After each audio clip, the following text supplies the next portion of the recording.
Ubabo Ingwapili wrote Africa My Beginning, Africa My Ending, and we're going to do a musical adaptation of that very important poem. You know, just highlighting, you know, the beautiful spaces that we are now engaging with each other, about Africa, about black people, you know, about our legacy, about where we've been, about our scars, and what they have sort of made us become. Africa, my beginning. Africa, my beginning. They came from the west, sailing to the east, with hatred and disease flowing from their flesh, and a burden to harden our lives.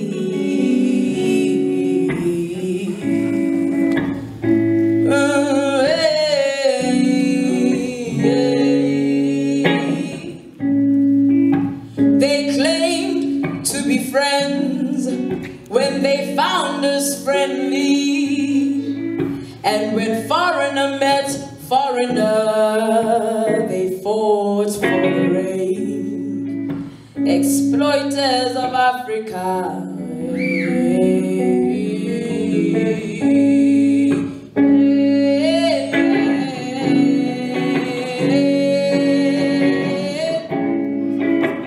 Africa, my beginning, and Africa, my ending.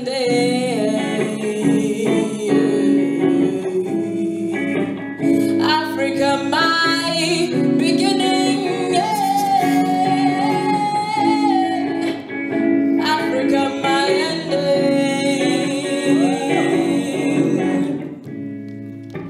They asked Mugabe, unataka nini hapa? Wewe mwenyewe. He said, binadamu zote ni ndugu zote za Afrika, nimefika nirudishi nchi za Zimbabwe, mimi ni mwenyewe.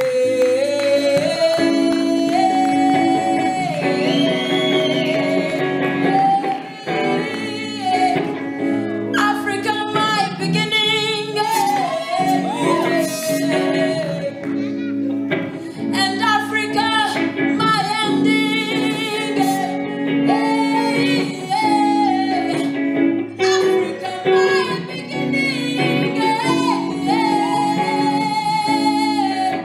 and Africa, my ending.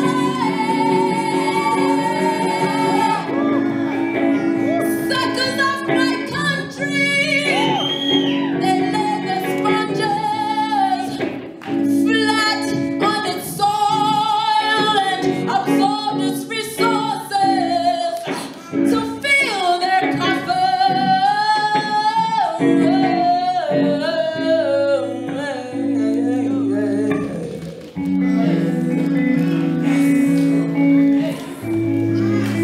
Agostino had spoken in the language of poets that they went away in multitudes and forgot their hearts behind.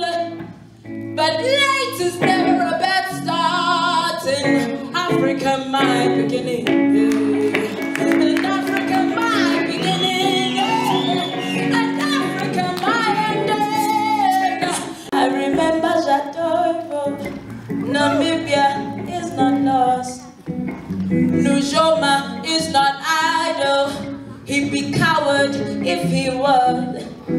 Hey, you might as well know that Germany is no more. In Africa, my beginning, in Africa, my ending.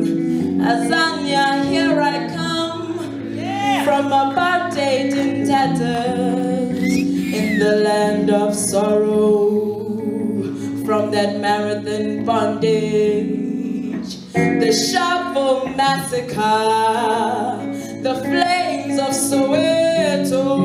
I was there, I will die there. In Africa, Africa, Africa, Africa, Africa, my beginning, and Africa, my end. Africa, my beginning, Africa, my end.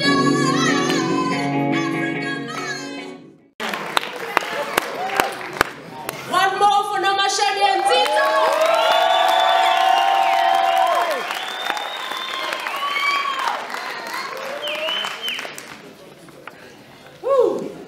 I could have just done that for you, Tito, if the struggle continued, because these is my specialities.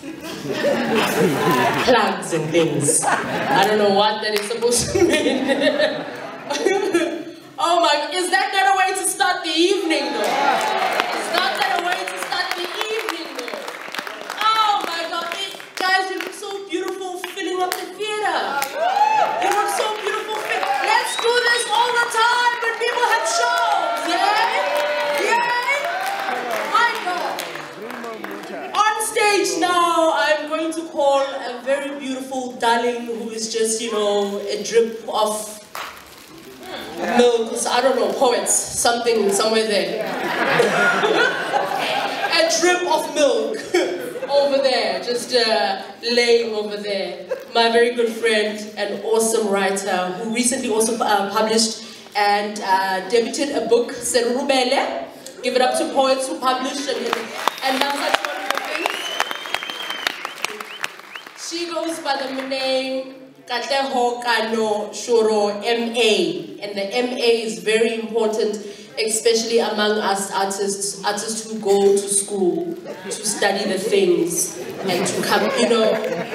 Even me, I am Wazi M, Kunene, PhD.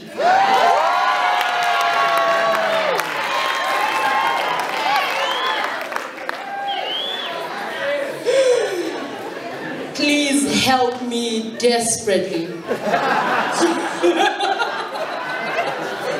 But I'm glad for the applaud, I'm glad for the applaud.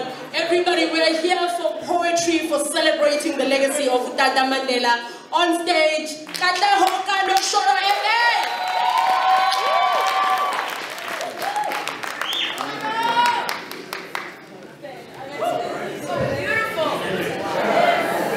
Dumela.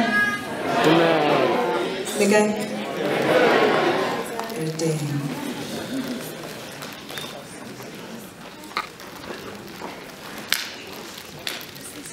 Black beauty. Beautifully black. Black gift.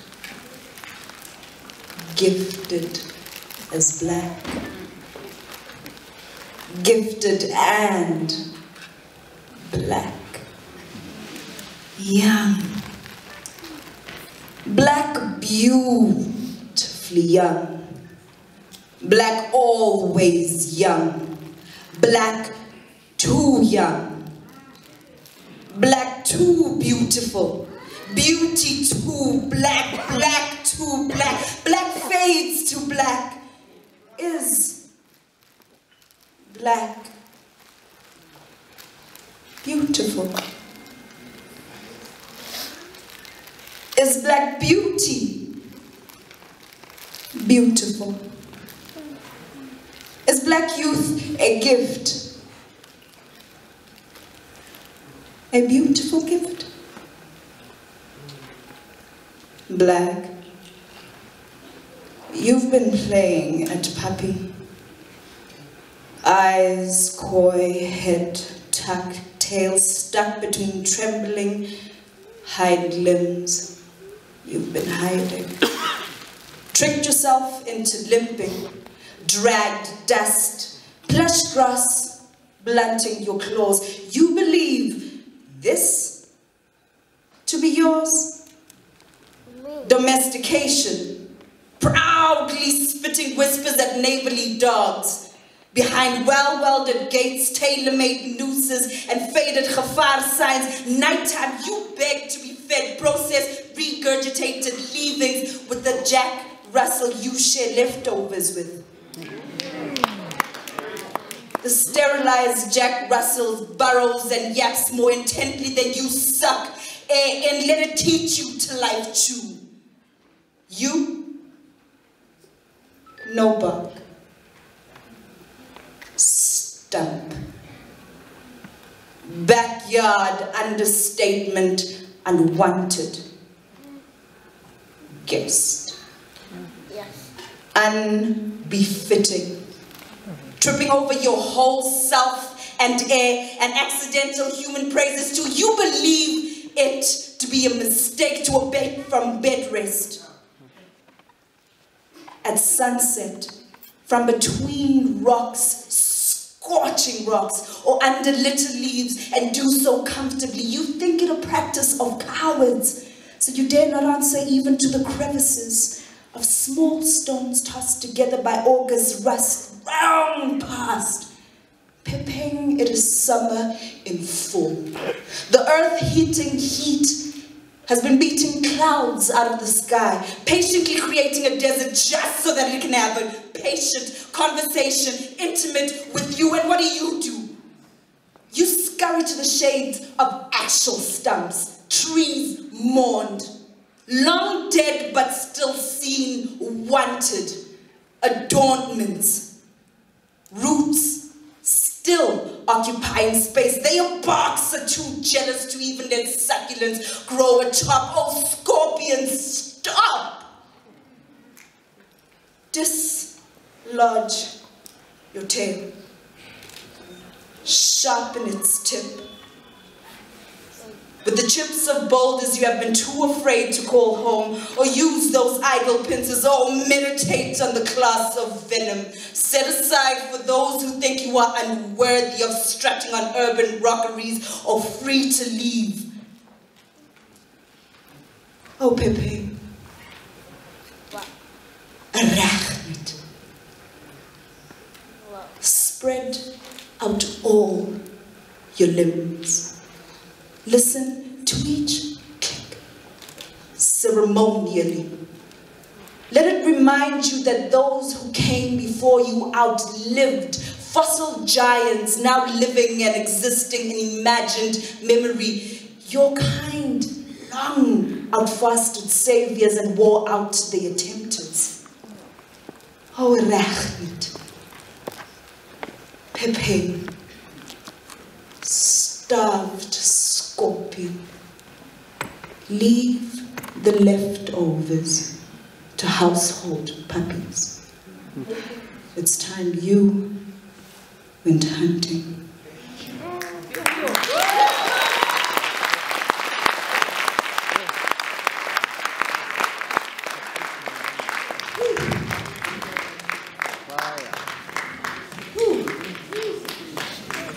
Did you guys feel the MA in the...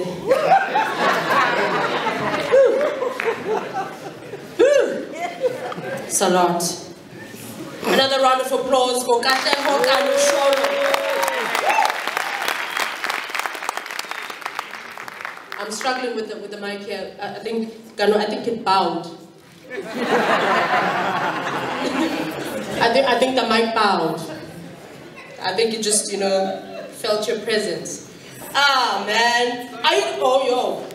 This is me now. This is me now. I haven't even started. Oh, man. We're still going to have a fantastic time. We're still going to have a fantastic time on stage now. We're out here as beautiful, strong, powerful, yes girls, women, courage, all the things.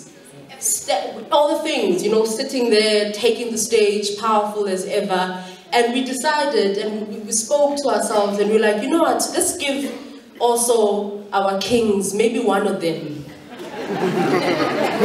a chance, a chance to come, and take the stage too. Otherwise, we're good, actually, we're all right, but let's celebrate them as well, right? Let's celebrate them as well, right? It's a hard time, Patriarchy is on your throat, strangling everybody. Even the men don't know what to do themselves, right? So let's also just, let the mic be. I'm going to call also a brilliant poet and performer and writer, and I'm sure by the time I say his names, you will know the power and awesomeness that he is. Everybody welcome on stage, Mak Manaka.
And this one just went all the way up. Yeah. Okay. Yeah.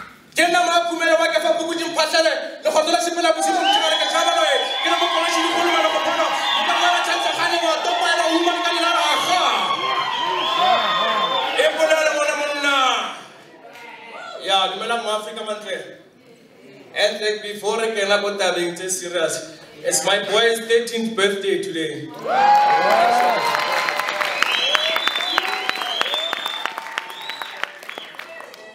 And this is a poem for him and all the 13-year-olds because it's a hectic time to be 13 and this time too, you know. Hey there, BG. Hey there, BG. Homeless in your home. Aunabatswadi. Let me help you stand. I know that it's hard. I know it's been hard. But tomorrow's in your hand. Tomorrow's in your hand. Oh, black God of black truth can't descend anything. To be homeless at home, even our hope is under siege. How long must the careless arrogance continue to bleach the black speech with dance halls and beer halls of amnesia, always expecting us to jive to the jive, this pale-paced and impaling jive of move on, let's get along. Along how? When so many black days choke on white bones. And so I feel like grabbing this liberation by the throat, choking until it speaks the truth, until it admits that it was paid to fool us with the idea that we are free. Because if we are, why do we wake up to morning news about the story that continues attracting issues and more issues? Who am I in this life story? I feel like a puppet playing on guitar strings, composing instruments with a tortured tongue and listening to the wind, reciting poems of foreign heroes who caressed the skin of Soweto with a divine breeze of words, while trying to break chains and enslave brains, because in this land, Africa, in this land, liberation is an elusive image hidden behind empty promises of freedom tattooed on a timeless bomb. And any minute from now, it will explode into 1,000 pieces of hope. My question is, will we cope? Because even after the independence, we're still prisoners in a system that is serving us rotten food on dirty plates and tricking us to drinking foul waters poisoned by them, Labateba, them that cling on corners of destiny. Where art thou, humanity? Where art thou, humanity? It's so sad to see what the global society thinks of you and me. Just dump it in Africa and let them marvel and gravel of our leftovers. While some of us believe in this mystified dust, and most of us want to free us from this illusion, a foreign intrusion pressing down on the of life as it remains. I know that it's hard. I know it's been hard. My brother down the road draws in a cell he calls home. A desperate woman measures image with a comb, ready for drugs and liquor, while the baby kicks for help in her womb. Tell me, can you hear that baby, my sister? A child cries, another man dies, conspiracy from the Ramaphosa government flies. And they said we are free, God. And they said we are free. Hey there, bitch. Au nabatwadi. Let me help you stand. I know that it's hard. I know it's been hard, but tomorrow's in your hand. Free from what? Because some are still caught in that Bantu art. Free from the teacher that gave me 4 because she had issues with Madiba. Free from the white man who stole the rhythm of marimba, the ethnic sounds of Bakanga, and the beat of a Gambu dancer. Yes, I feel like grabbing this liberation by the throat. Choking until it speaks the truth about soldiers and that Mendy boat, about the capes, racist leather coat of Jan van Riebeck. People of the sand stand confused between politics of white and black because they now converse in language of the slaves. Ha! This country's history is written on caves.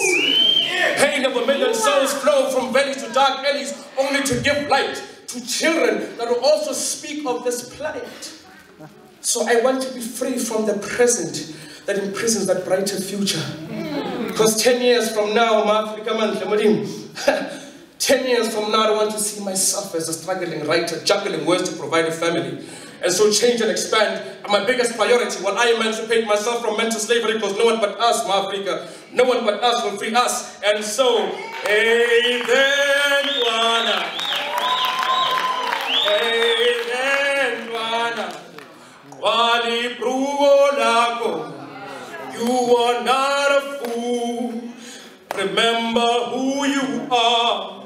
I know that it's hard. I know it's been hard, but don't daba na wengu wako, don't daba na wengu wako, don't daba na wengu wako. Hey then, Kwana, Kwali Prugo Lago, you are not alone. I know that it's hard, I know it's been hard, but don't daba na wengu wako. Don't daba na wengu wako. Don't daba na wengu wako. Don't daba na wengu wako. Don't daba na wengu wako. Don't daba na wengu wako. Don't daba na wengu wako.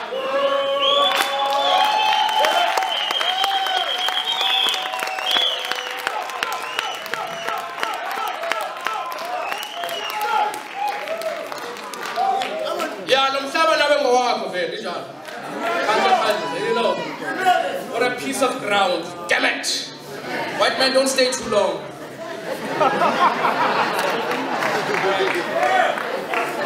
You! Yes, you soulful soldiers of a cynical society. When will your voices leave one of those dusty pages and cause a rampage of change? Yes, we know the past left our hearts rotting in that dirty cage, but I refuse to choose between compromise and mental bondage, especially in this time of self-rage. I pray to be the best among shadows that linger in the darkest corners of my forest, because lately it has become too black and white for me to see. Though sunshine can sometimes recite music through poetry, and I'm the musician with no visa petition, and so my image is denied. So back to the future I trot, in search of honesty and sincerity, because nowadays our days are enslaved by thought. But how do I carry darkness back to my house? Because home is love and light. And so in the present I must remain, cleansing our cause of normal insanity. The future will have to take another shot of Amstel and Mainstay. Because our identities were forged on the sidewalk of Richmond's pavement. It's now slavery for entertainment. And so we walk, carrying empathy in our wallets, ignorance in our content, and nameless contact engraved on walls that forgot who was here first. Khoisan, it's your time. Make them remember. Binga, it's your time. Make them remember. Basara, it's your time. Make them remember. Mbonda, Mfango, Bakone, it's your time. Make them remember. Barolo, it's your time. Make them remember. But just happy, it's your time. Make them remember. together will make them remember, because your art of survival is slowly fading behind the Himalayas. My grandmother used to say, son, no, don't you politic. Just do your poetry and stay far from these politics. In the dark it was written, and through light it must be spoken. Where is the khalakha in our parliament, and not the coat of arms with that stolen arms coat, but the sound of defiance that used to live on Shaga's feet, and that rhythm of change that lived in Sobuka's heartbeat? Whose heritage is this am I forced to be fond of? What do you expect me to do, Africa? Pry my heritage away?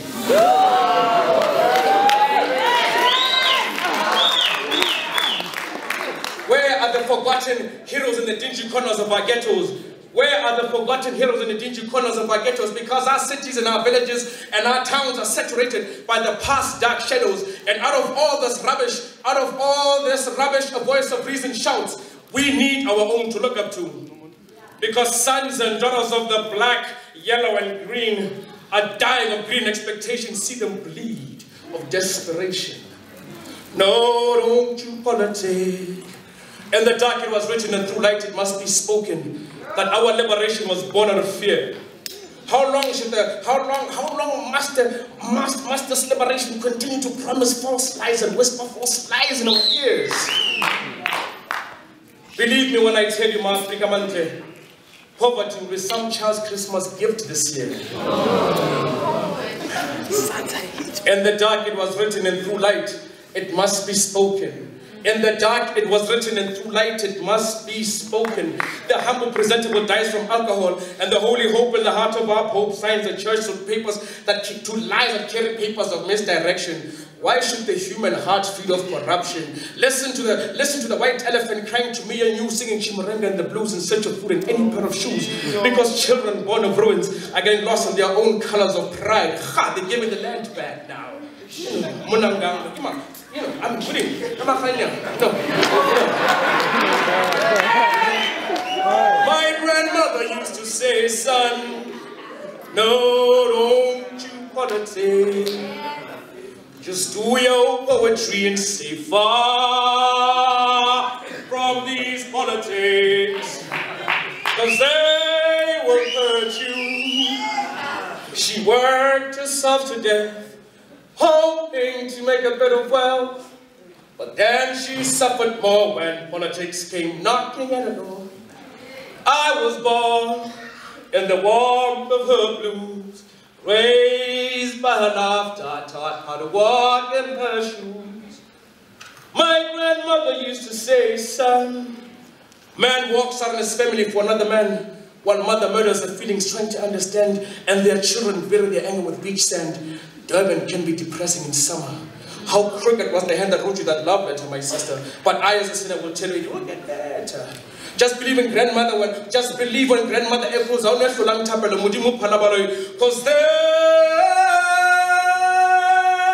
will hurt you.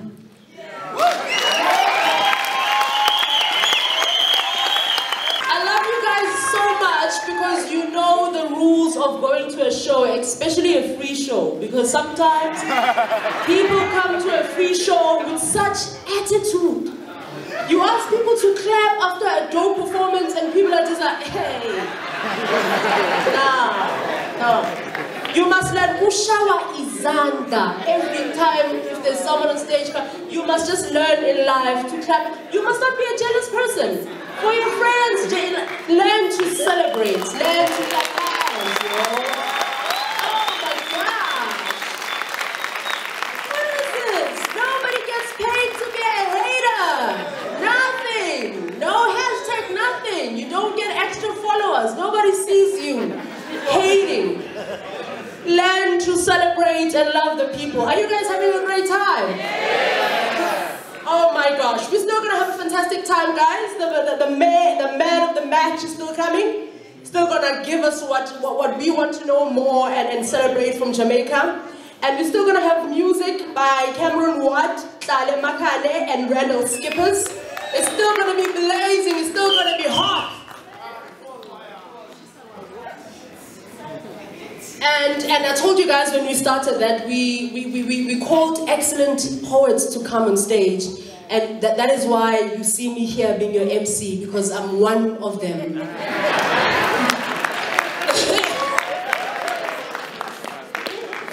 You see the amount of clapping I do in my home, now things come out in front of the loving of self comes out in front of people, and there's nothing I can do. I hope you catch it, and the love spread, and you as an African child spread it, and the love just continues, that we love each other and love ourselves, and things just, be fire all the time, right? Yes, sir. Before I call on stage the man of the evening, who remembers what the name stands for or what it is translated to in the Rwandan language? Always victorious. Mutabaruka, always victorious.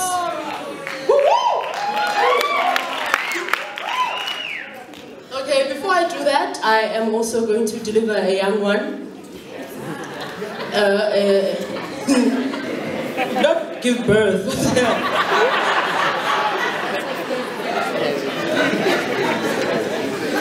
The things are coming from the front rows. I don't know what's going on. A young poem. This one is called Renegade.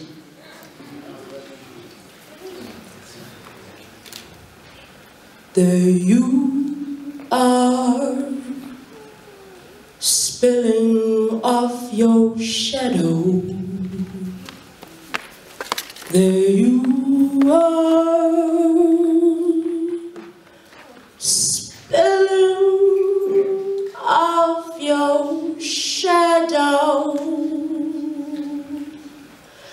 There you are,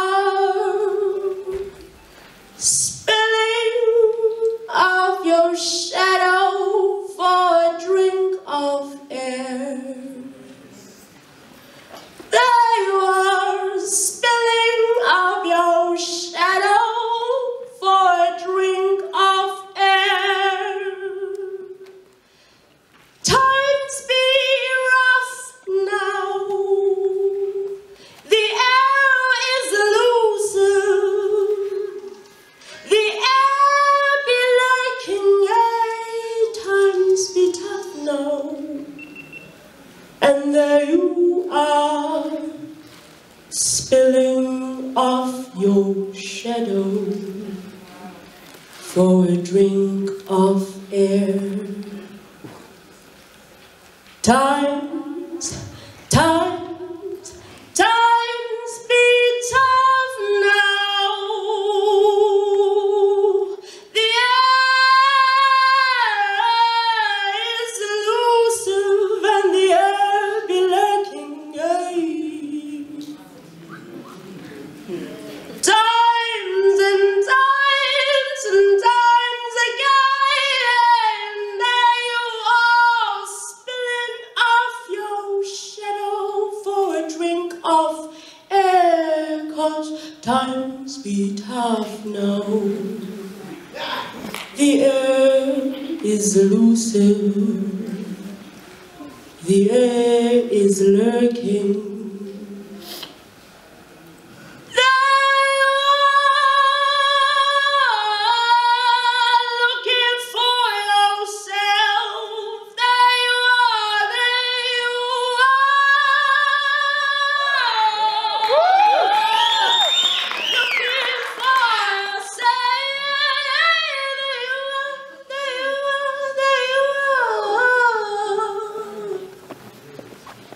Spilling off your shadows, looking for yourself.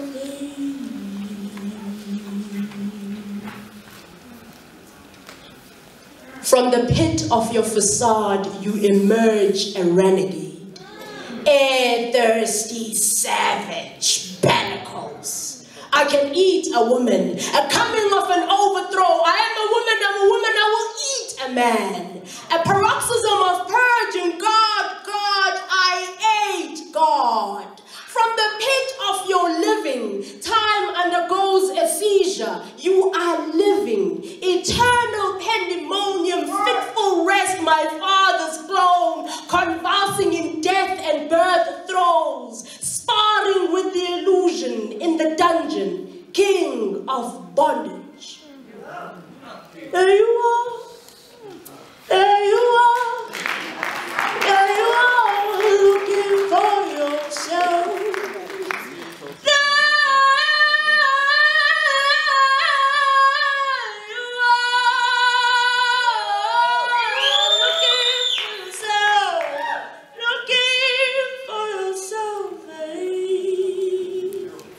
Times be rough now. The air is loosened. The air be lurking. There you are.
Listen to the voice of the universe. Muta, Muta, Muta. Welcome home. Welcome to the African shores. Follow the powerful rivers that cross the heart of Mzansi. Then you will see what defines our infinite love. Follow the orange river that rises from the Lesotho mountains and travel across the desert to the west. Dance to the rhythms of the African soil. On the mighty Drakensberg, Pesco Kashaba. Listen to the orchestrated ancestral voices on Cape Kalhas, where two mighty oceans meet, Indian Atlantic, shutting hello.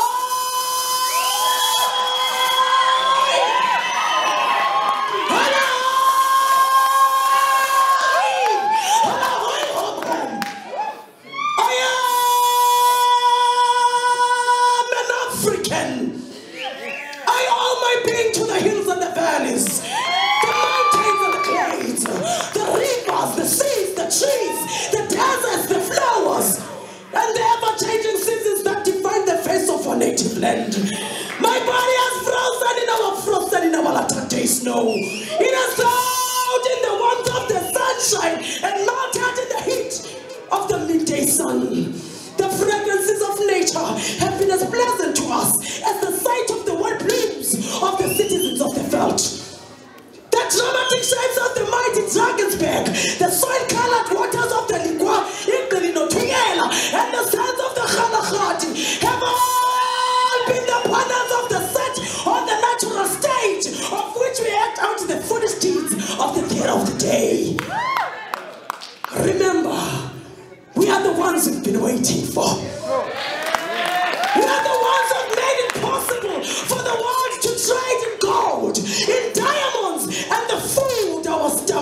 million. Remember, we are the grandchildren of Nongause, the great-grandchildren of the warrior men and women that inside the Kuku the lad, the patriots, Mpepu and Tachoyo took to battle, the soldiers, Mushosho and Kunene, taught never to dishonor the cause of freedom. We come from all those who were transported from India and China, who's being sold on the fact that they could provide physical labor. Those who taught us that we could both be at home, but foreign. Those who taught us that the human existence itself demanded freedom as a necessary condition for human existence. Remember, we still owe our being to the Koi and the sand, whose desolate souls haunt the great, expansive, beautiful Cape. They who fell victims of the worst, merciless genocide our native land has ever seen. They who fell victims of the worst, merciless genocide our nation has ever seen. They who were the first to lose their lives in the struggle defending our freedom and identity. And they who, as the people, perished in the result. Today as a country, we still keep inaudible silence about these ancestors of the great generations that live, fearful to admit the horror of the former deed, seeking to obliterate from a memory a cruel occurrence, which in its remembering should teach us not, and never being human again. The human presence among all these, the feature on the face of our native land that's defined. I know none dare can challenge me when I say I'm an African. Yangela, the Mutabaruka, the African code, the global code, the global laws, the basket dragons will flow like a molecule on a mountain heaven. Hey, Madimia the first man and I won't tag out.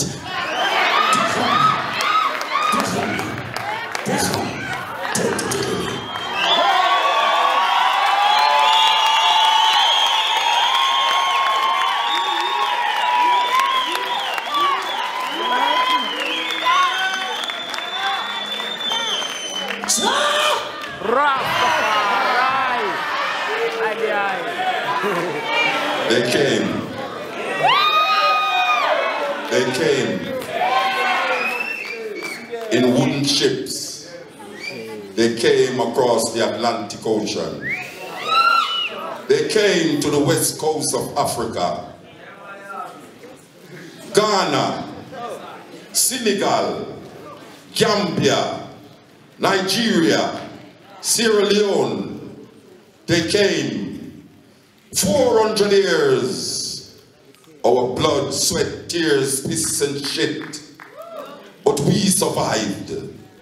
We survived the watery graves of the Atlantic Ocean. We survived. After 400 years, we are still here. To tell the tales of pain, to tell the pains of agony of our mothers and fathers who jumped the ships into that watery grave. They came. They came. They came to the west coast of Africa. They came.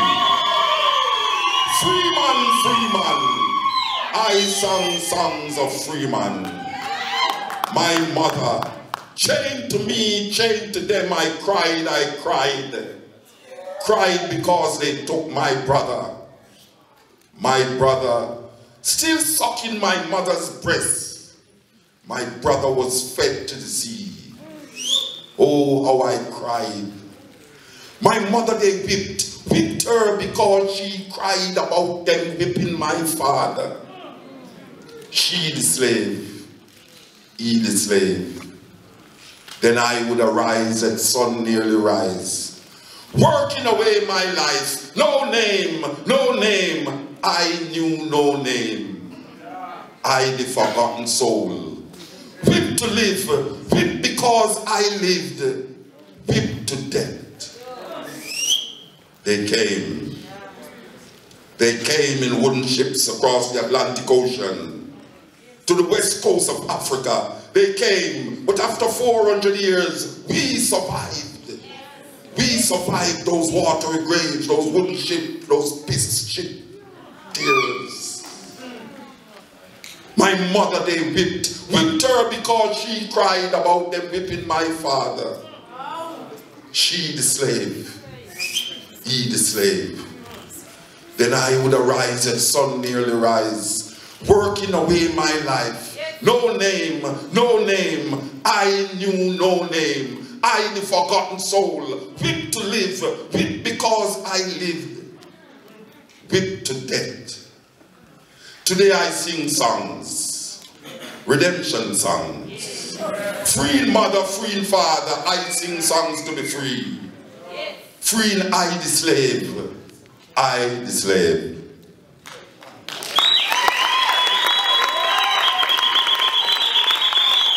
Yes. Greetings from Kingston, Jamaica. Yeah, man. It's nice to be in Joburg again. Wonderful. Jamaica, small island in the Caribbean. Only 52 miles wide. 52 miles wide. But we have given so much to the world. Marcus Garvey. Pan-Africanism.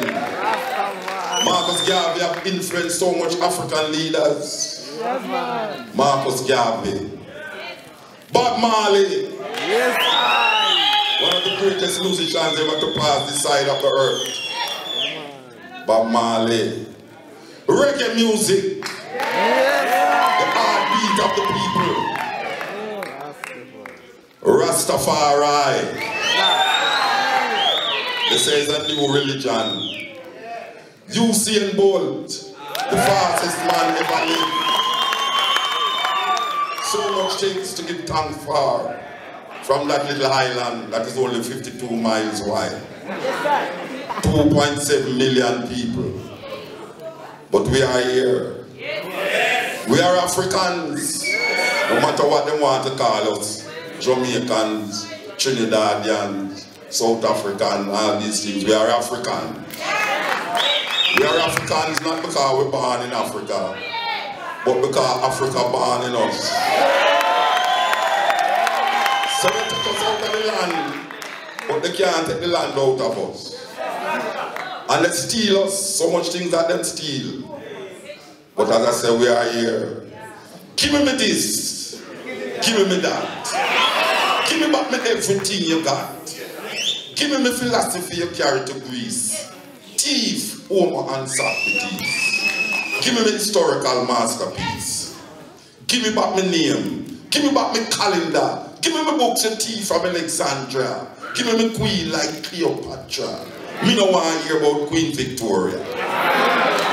Give me my language I know so well. You mix up English confusing no hell. Give me back my Matthew, Pythagoras. Give me my symbols, the tea from us. Give me this. Give me that. Give me back me everything you got. Give me diamond, give me gold. Give me back me rock and roll. Give me uranium, give me coal. Give me reggae, give me blues. Give me music that you confuse. No spiritual concept originated there. So why praise? You shouldn't care. He said, steal not, you thief me land. Sex not, you rape my mother. Keep the Sabbath. We work 7 days a week. You build a nation from the sweat of my back. Now you want to come give me crack. Give me the remedy that make blind see. Give me everything that you take from me. Give me this. Give me that. Give me back me everything you got. Give me a space I can run my own life. Respect is due. The time is now. No more turn cheek. This time we now bow.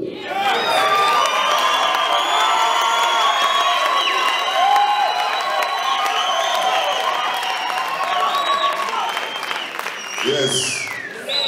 So we're in a serious dilemma. Black people, African people in a serious dilemma. We say they breaking up of the family, the black family. The men have become irresponsible. Black men, irresponsible. Don't take care of them family. The family is the core of the community. The community is the core of the the nation. And if we don't have a family structure, or we don't have a family structure, that is why what is happening now, especially with the children. So the children then become wayward. Believe that little rectangular thing to take care of our children. We call it cell phone, iPad. No, we're not fighting against cell phone and iPad. But when there's no communication in the family, we know say things gone. And whether you are a creationist or an evolutionist, every man agree that human beings start in Africa. If you are a creationist, you read the Bible, then tell you about the Garden of Eden. The first country recognized is Ethiopia. And if you're an archaeologist, they tell you that the woman oldest fossil that was found in Ethiopia. They call her Lucy or Denkanish. And then you have Charles Darwin, who said that man evolved from apes, from monkeys.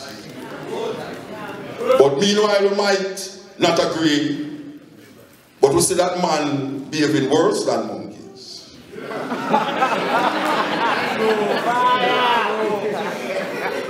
3 monkeys sat on a coconut tree, discussing things as they are said to be. Said one to the other, now listen you two. There's a certain rumor that can't be true.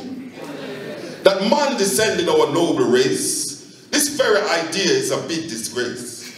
No monkey ever deserted his wife, nor her baby and ruined her life. And you never known a mother monk to leave her baby causing it to bunk, nor pass them on one to the other, till they scarcely knew who was their mother. Yeah, the monkey speaks his mind. Now here's the next thing you'll never see. A monkey building a fence around a coconut tree. Forbidding all of the monkeys to come and taste. This very idea is a big disgrace. Now if I build a fence around a tree, starvation will cause you to steal from me. Yeah. The monkey speaks his mind. Now here's the next thing a monkey will do. Go out at night and get in a pool. Now use a gun, a club, or a knife to take another monkey's life. Yes, man descended the worthless bum, but my God, brothers, from monkey he did not come.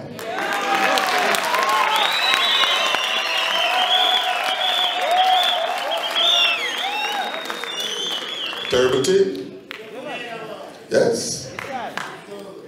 As a matter of fact, I am now starting to wonder if monkeys is not planning some weapons of mass destruction to get rid of human beings. There was a movie a long time ago named The Planet of the Apes. And trust me, sometimes I'm looking at my dog and I'm trying to find out what the hell is this guy thinking or what they thinking. That's why I don't eat animals, because I want to know when the time comes. Yes, because when the time comes and they say, well, some of these people was eating us, some of those people wasn't eating us. I don't know. Because cows don't eat meat. But it seems as if cow is the favorite meat for human beings. So I don't know what the cow is planning. I think I shall do like some of the Indians and hold the cow as sacred. Like every other animal. But we are caught with the Americanization of our eating habits. We eat what them call junk food. Fast food, because it kills you quick, so they call it fast food.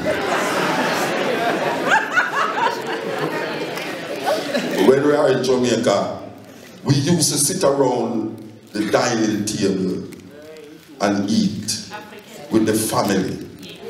Now there's no family dining happening anymore. The man just gone to work, so he said. And the woman is at house with the children. She can't worry to cook. So she said. So she called, honey, could you go to McDonald's or Kentucky and bring me some chicken and chips and a Diet Coke? I don't know what the rest is for. Why are you going to eat all of that craziness and then ask for a Diet Coke? Crazy. So we have some things named junk food, and in Jamaica we have some things named fast food, and cold supper shop is where our grandmother used to cook. The nice food. I don't know what is the food that you cook here in South Africa, what your grandmother used to cook. Not what your girlfriend cook. Your grandmother. You understand? Remember the cold supper shop we used to stop at? You could have eat anything. It was like your granny cooking. Corn dumpling and ackee. From big fat matty. Stewed peas and rice. Used to really taste nice. Now our ice cream stand taking over the land. Junk food filling up the place. This is another disgrace. Junk food filling up the place. And now good food got to waste. Strawberry ice cream, raspberry ice cream. Them a berry way. You know say, ice cream, hot dog ice cream. Living the American dream. Junk food filling up the place. You know that sweet will rat it eat. But it's only ice cream you ever get to eat. Jukes by the corner, taking the scene. Puffing up your belly with ice cream. The scene get mean. Run your mouth, but your belly might bust. Gunshot clap. One of your friends drop. Flex out time. Leaving your ice cream behind. Junk food filling up the place. Follow fashion is the order of the day. Can't get no food. That is what them say. Miss Matty shop, have to move. Granny cooking, out of groove. The disc jockey say, announcing the opening of an ice cream stand in the parish of St. Anne. Next month is Westmoreland and another one in Clarendon. Watch out Portland. Strawberry ice cream, raspberry ice cream. Them a berry way. You know say.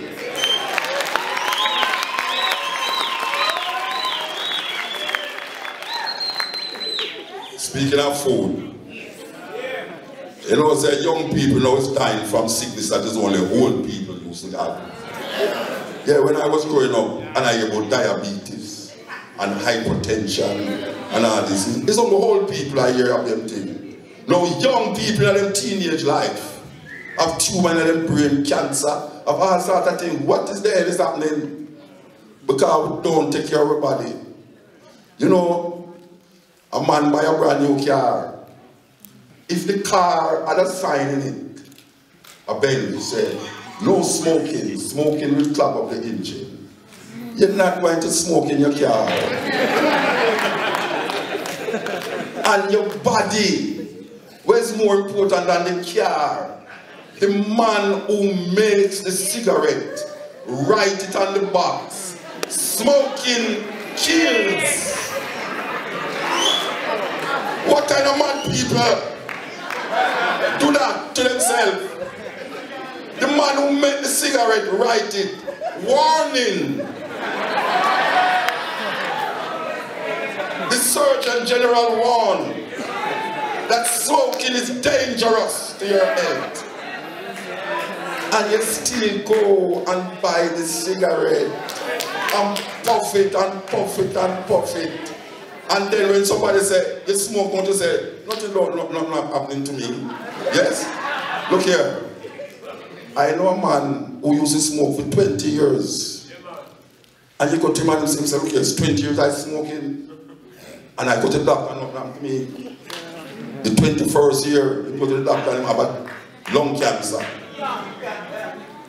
Him say, well, this is how it go. Now, young people, I smoke. young people in their teenage life. Serious thing. And we don't take it serious until we have a saying in Jamaica, until the horse gone through the gate. When the horse gone through the gate, you can't close the gate again. You have to run down the horse and you can't catch it. Gone too bad. So what are we doing? As African people, as black people who have a kind of indigenous understanding of life, we make white people come and tell us how to live and what to think and how to dress. You ask me if I have ever been to prison. Been to prison. Your world of murderers and thieves, of hatred and jealousy of death. And you ask me if I have ever been to prison. I answer, yes, I am still there trying to escape.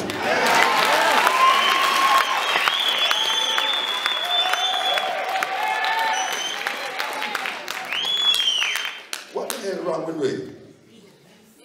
Why is it that everybody making progress and we just so behind? Why is it every time I hear that Africa is the richest continent, yet still have the poorest people? What kind of madness is that? It don't add up. It don't add up. Because we see that everybody's making progress. And when we get rid of one colonizer, we kind of suck on to our next colonizer. But it's because the other one come now, they don't look like colonizer. Because they don't enslave you. They build up roads for you. And they build up buildings for you. And they promise that they will help you in certain trade, this and trade that. And they bring in all sorts of cheap goods into the country. And everybody is wearing these cheap goods made in China. I go to Ghana the other day, and the only print that I can find that was printed in Ghana was this batik print. Every other print, what they call African print, you turn it around, made in China. I said, what the hell is happening? What is happening? Black people have everything else. And that's why I love this little sister named Jessica, who just come on a while ago. She was in Jamaica with us. She wear her indigenous cultural thing and don't feel no way about it. A lot of us scared to wear African things. But we will dress up in the most Chinese week. What the hell is happening? Indian people cut off them ear. You have some women in India call it now, you can get human ear to buy or synthetic ear to buy. What the ras is happening to black people? Why would you want to go and buy some Indian woman who lives in India that you don't know what kind of disease you have? And twist it and turn it and then send it to China, and China put all sort of chemical in it and then send it back over here, and we go into the store, we want human ear. Can you imagine that you want human ear? Then what God did make you with at first?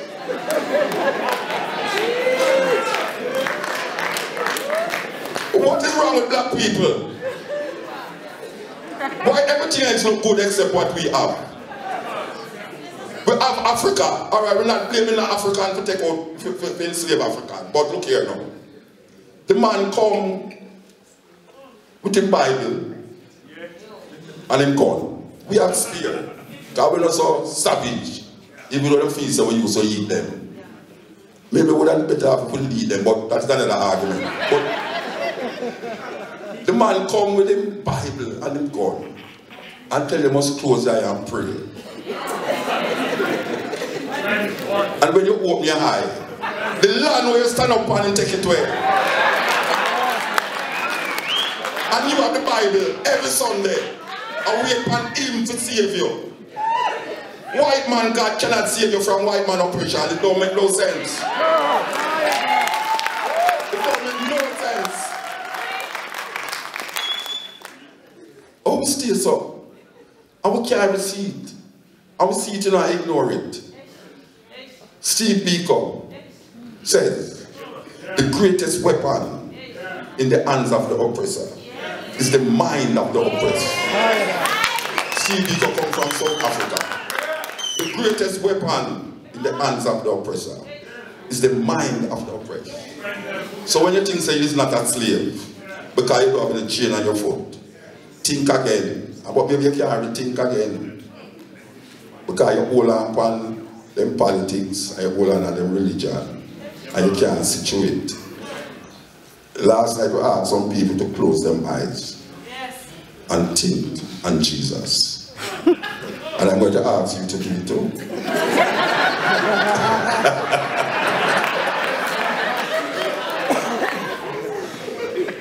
Could you please close your eyes?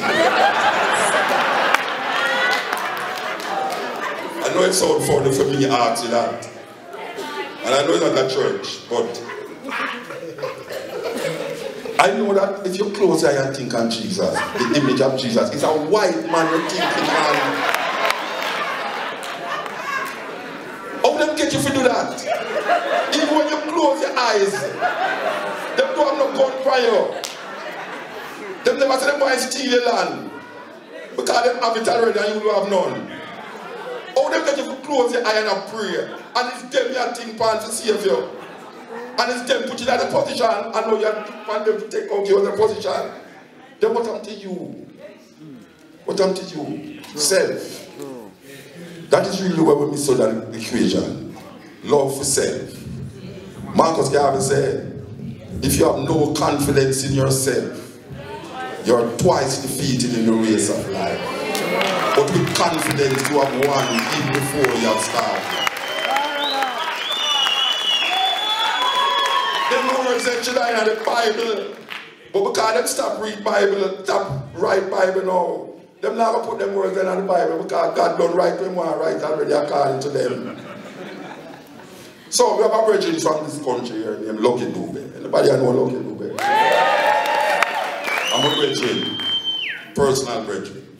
We love him because he take Jamaican music and carry the African experience and become one of the greatest African who project reggae conscious music outside of the earth. Yeah, man. So when we hear to them kill Lucky Dube in South Africa, you know, it scares me, but it not scare me because them shot after Bob Marley, them shot Bob Marley in Jamaica. And Bob Marley didn't have to run away. About a year Bob Marley left Jamaica and have to go live somewhere else and then come back. So when we hear to them shot Lucky Dube now, it really strikes me. And Mr. Man never usually write poems to people. But do you belong to the brethren, we have to write a poem for you. So we want to share this poem with the people. The poem named Lucky. Prisoner or slave. So everybody knows the Lucky Dube bandit named slave. Anybody know that? How me know that me come from Jamaica? Lucky Dube bandit named slave. The reason why I call it slave is because he said, we are all slaves until Africans are free. That is what I'm saying. Prisoner or slave, nobody can stop reggae. Reggae is strong. Spirit of hope, cast in greed and hate. Fate alone can decide who will live or who will die. Caught in tides of hate, singing songs of joy, songs of freedom, songs of resistance. Am I a slave, prisoner or slave? The world here, the cry is heard from Jamaica to Johannesburg. I remember, I'm a prisoner. We're all prisoners of the system, of politicians and preachers, of little boys in the streets with guns. So who can say they are lucky to go beyond what is their fate? Who can go beyond and sing, shout aloud in songs of poems about the freedom of a people, wanting, hoping to be free? Lucky are we to have had lucky.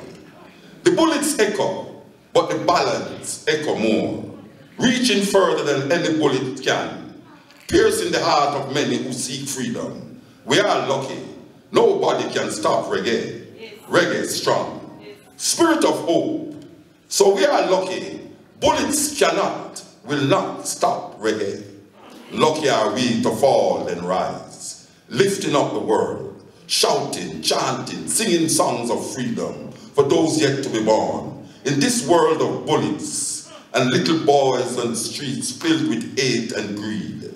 Streets of gold and lead, blood red, thick blood, like morning mist. It stops us from seeing what lies beyond this music.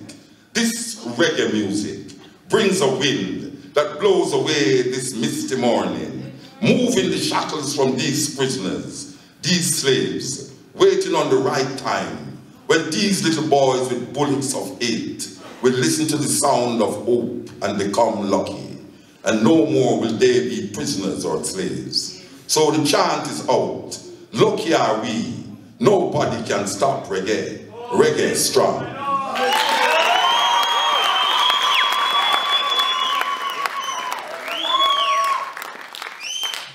I don't know about South Africa, but I am going to assume that the problem transcends borders and boundaries, because you're Africa, and we have the same problem.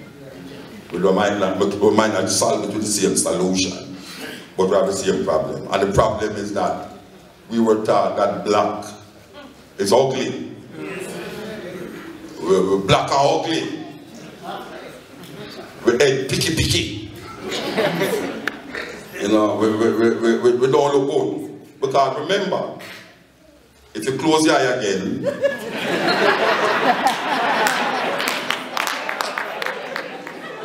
and you start to think of heaven, there's no black person up there. No. I always tell people that I don't want to go to heaven. Because when I go look, it's an outer place. God white, white beard, the angels white, them wing white, them clothes white, so you can't see them don't work. I can always speak and span like it just come from the laundry. And Peter at the gate, the pearly gate is white.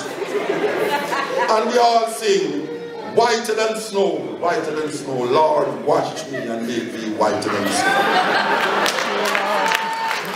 How them get black people to sing that? Though your sins may be like scarlet, but it shall be as white as snow. My grandmother used to sing it. My great-grandmother used to sing it. I'm not going to sing it. It's madness.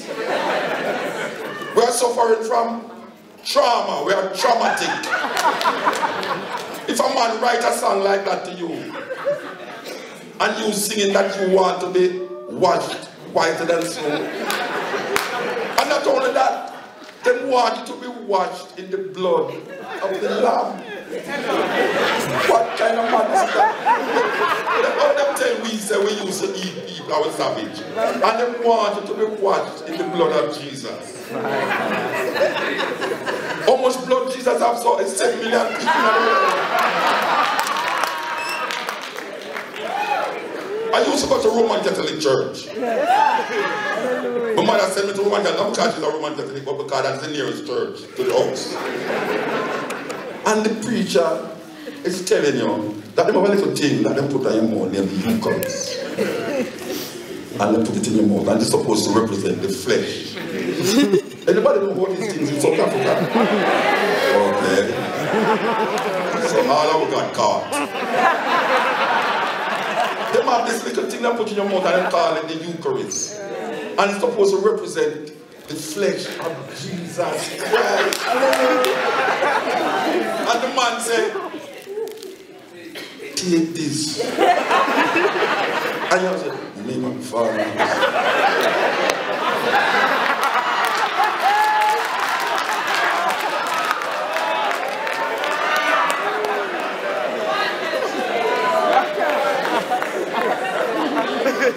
And then they have a goblet with some wine.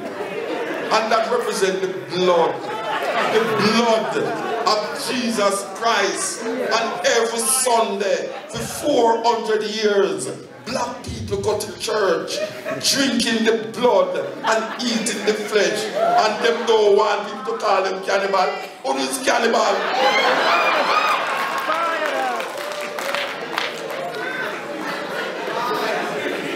I am totally against cannibalism.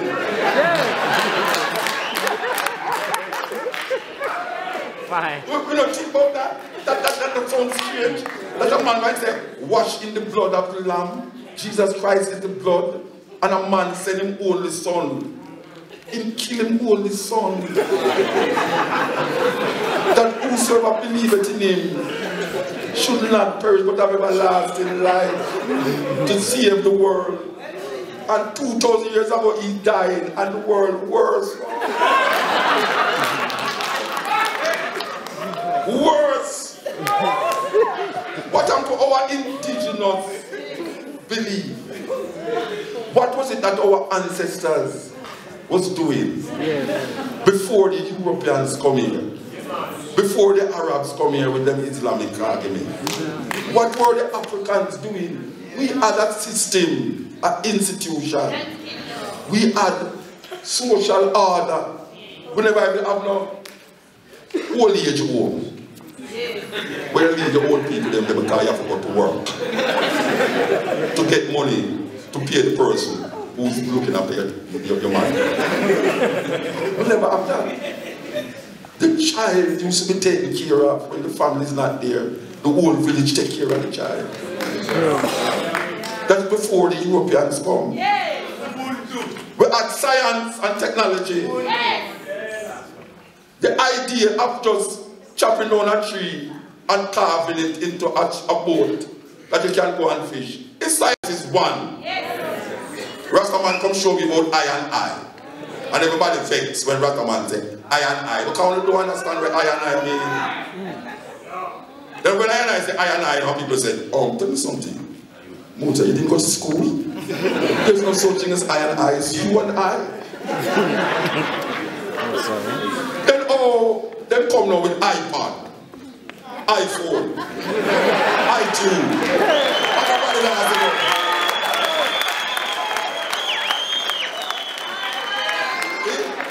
So we never need so fool after all. Rasta never need so fool after all. Because we say I and I, and we have a reason why we say I and I.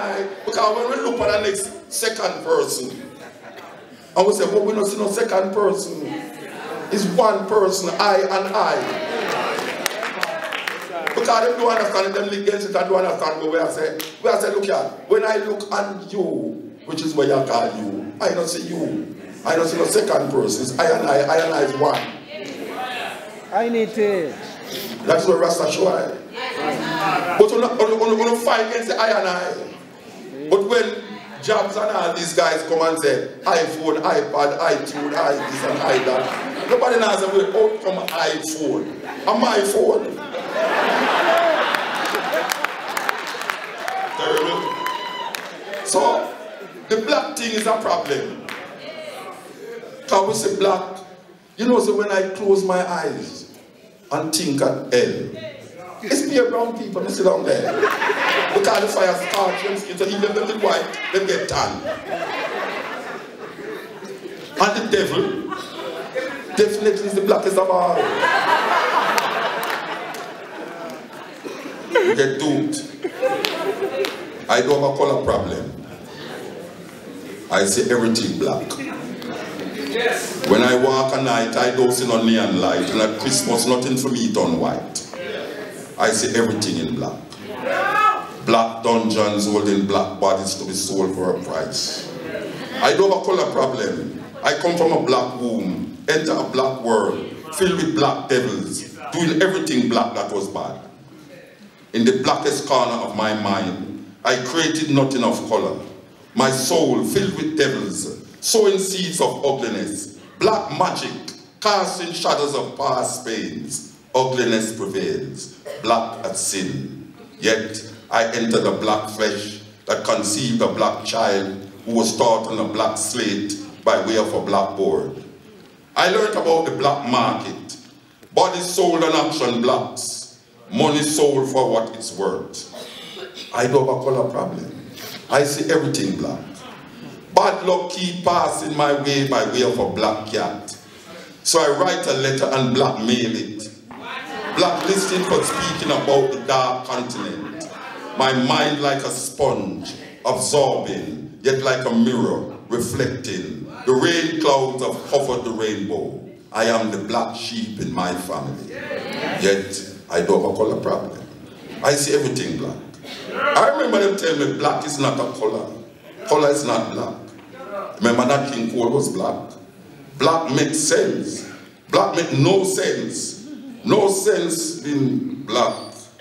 Nah, I just have a blackout.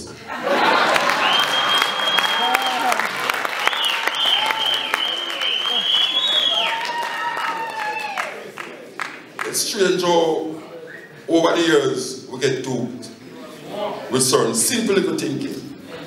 But simplicity is one of the most influential things. Yes, like I wanted to say, gotta watch you. I mean, really. So I'm scared I put in a ear. Yeah, like the mother take up that noise, like little child hungry.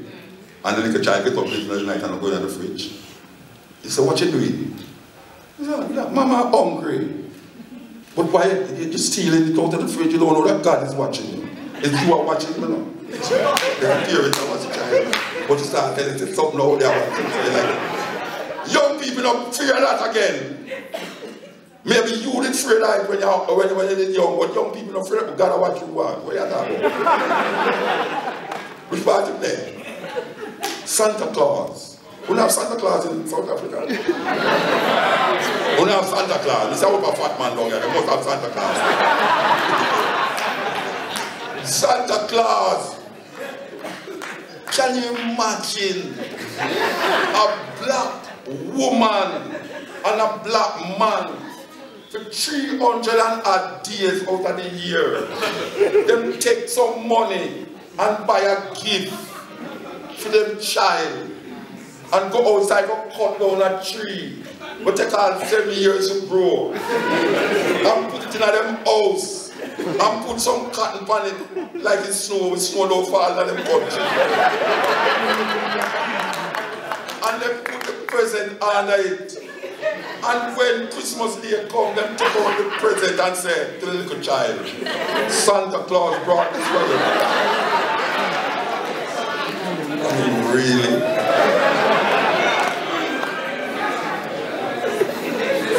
No, you have a thing when God says you must tell lie.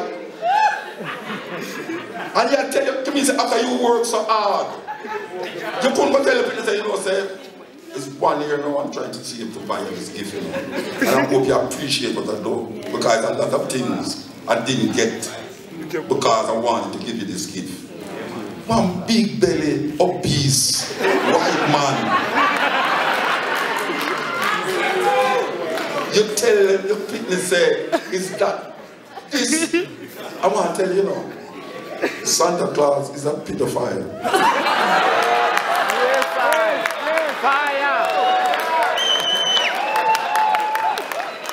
And I'm going to tell you why I say it. Because he always wants children to sit in his lap. And the rest of the year, he have some short little dwarf man in the North Pole. I don't know what to deal with them up there, but apparently he can't get along good with normal people.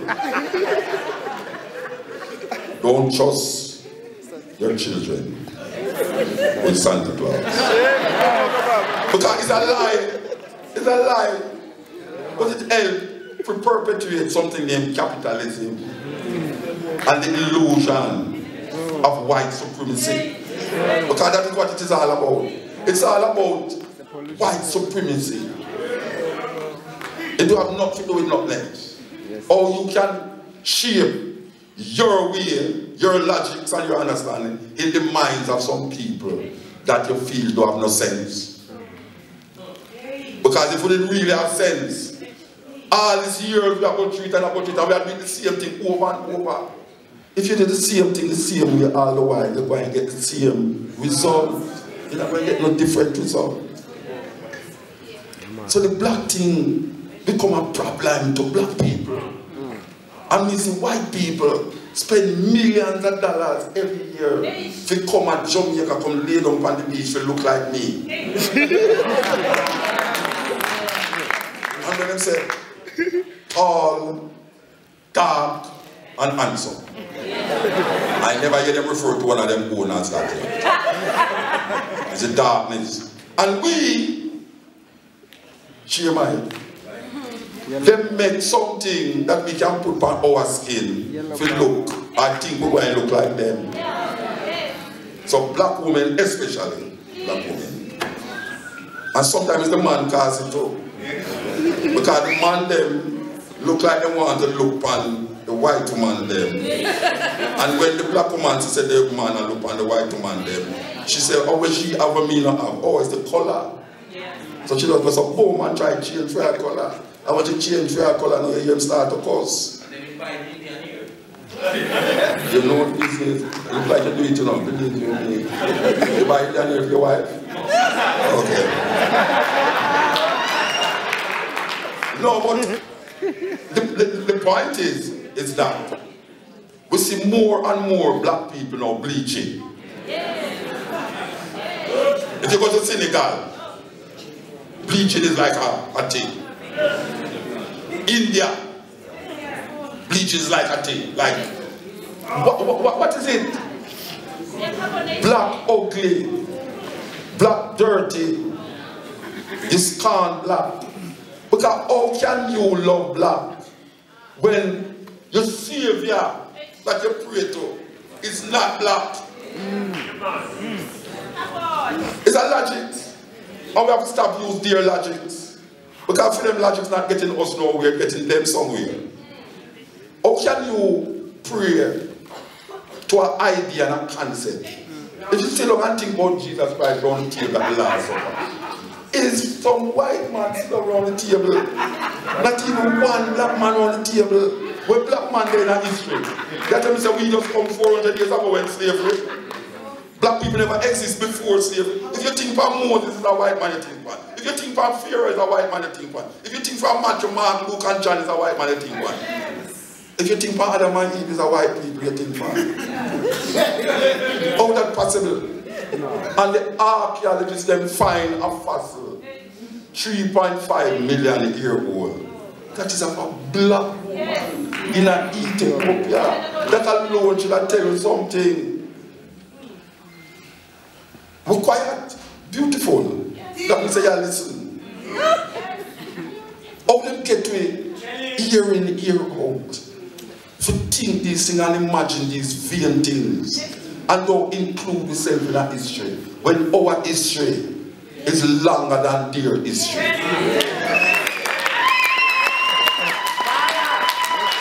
Obviously at the schools don't teach us about our history before the Europeans come to this part of the world. And we are talking about South Africa, you know. They tell me the South African bushman them and all the man them were there so. Them never have nothing go on for them until white people come and so come show it. Whatever tell you civilized way. What kind of civilized? You look at the world now and tell me it's civilized. And it's pure middle class white men control the world. And we know civilization, civil. Civil is a relationship where you have between people. Good people have a relationship called civil. Then what would the civilization we live in now? Russian and American, Korean and Korea, China and Chinese, Russia this and that and all that in there. Jews and Palestinians. And the problem with that is not even for them land. Land is power. If you don't have no land, you don't have no power.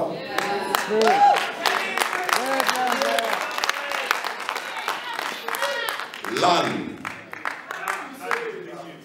is what it is all about. Land.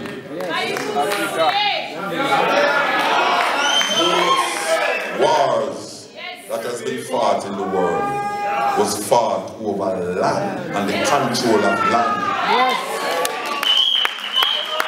If you don't have any land, you don't have any power. So now they want to put us in some cubicles. And we feel good because we never live anyway. So anything them give it, we take it. And then we want to build some sky-rise cubicles. And then put in it.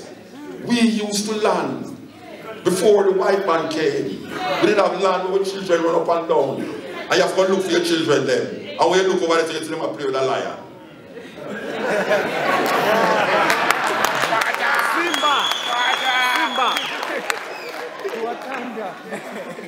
Now the lion say, hey, you pick the lion so we are there. So they have to make fence around the lion, fence around the giraffe, fence around all the fence, they have fence around themselves.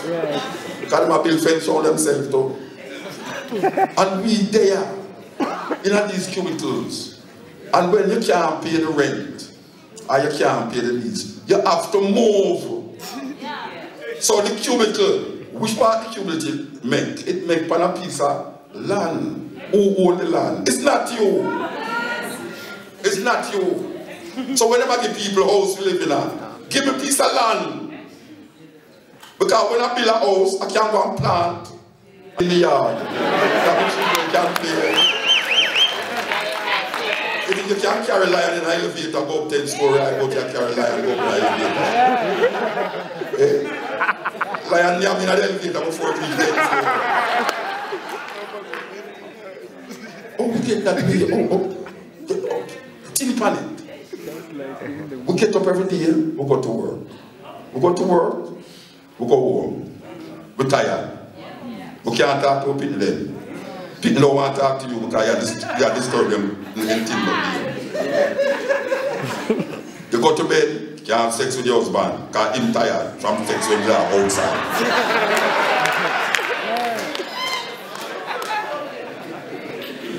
You get up, you go to work. You're working for money that you can pay, light bill, water rate, rent, television tax, this tax. It's a terrible thing. And you don't own the land. But them know what is land and the power of land. That's why the British them go in Africa. And them call it Middle East. It's madness. It's Africa. Yes, sir. Them go in Africa and take piece of land and give some Russian the land. And Russian them develop a religion where them did hear about for a long time in Africa named Judaism and call themselves Jews. And them are really Russian and them are really German. And them take the land and call the land Israel. And now they might take the land and put the border more and more and more. That the people that would get it before them start to live in a condition where you did not live in when you was under apartheid. And some man come in South Africa and fight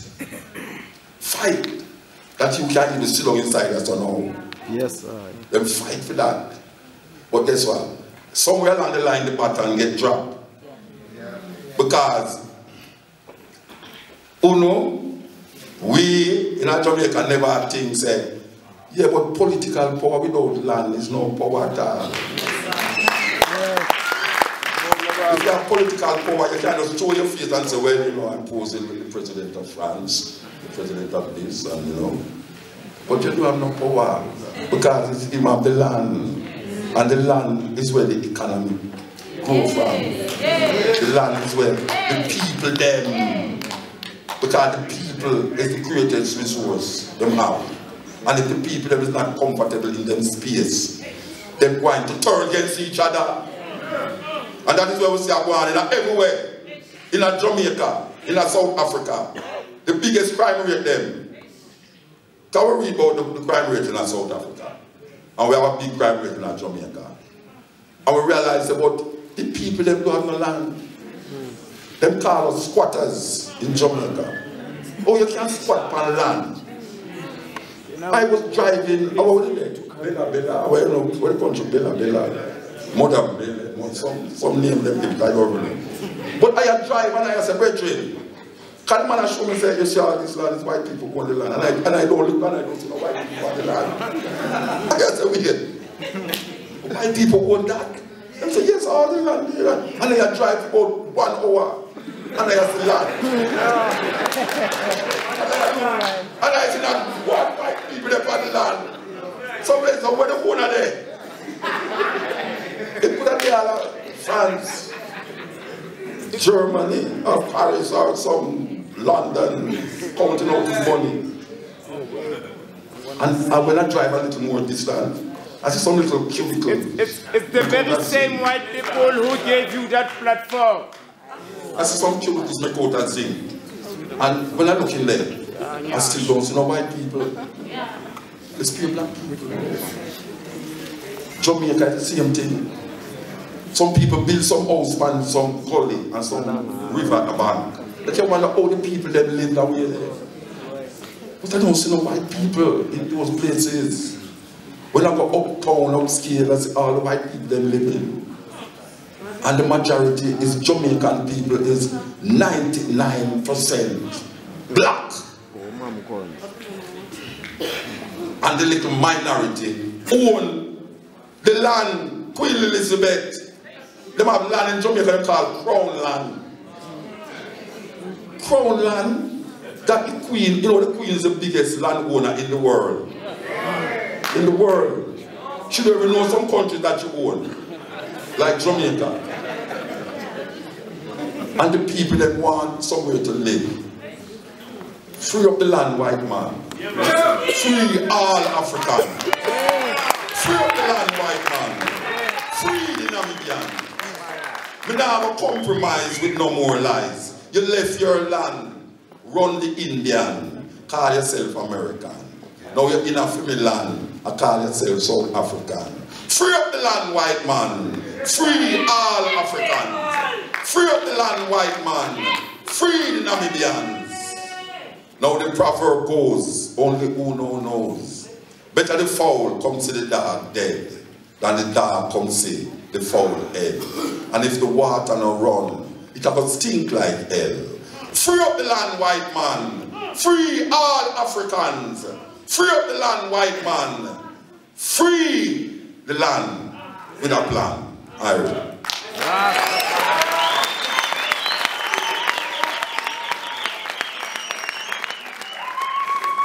So, we're going to something more personal now. RasTafari.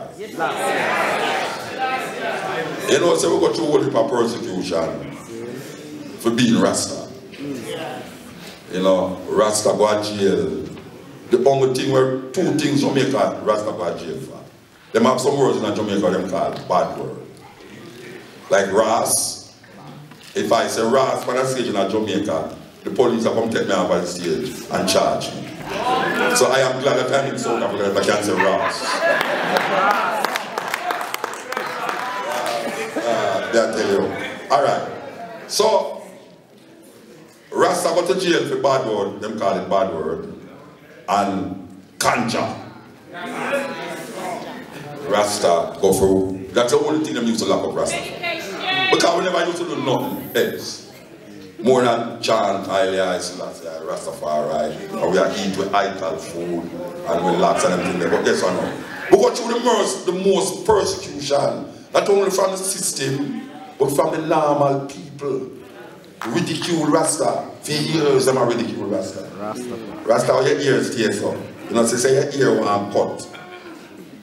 Rasta, what kind of food that you eat? You turn rabbit. Or you talk about you don't eat this time, you don't eat that. Rasta, you talk about Selassie and God, you're a madman. Alright, sick of it.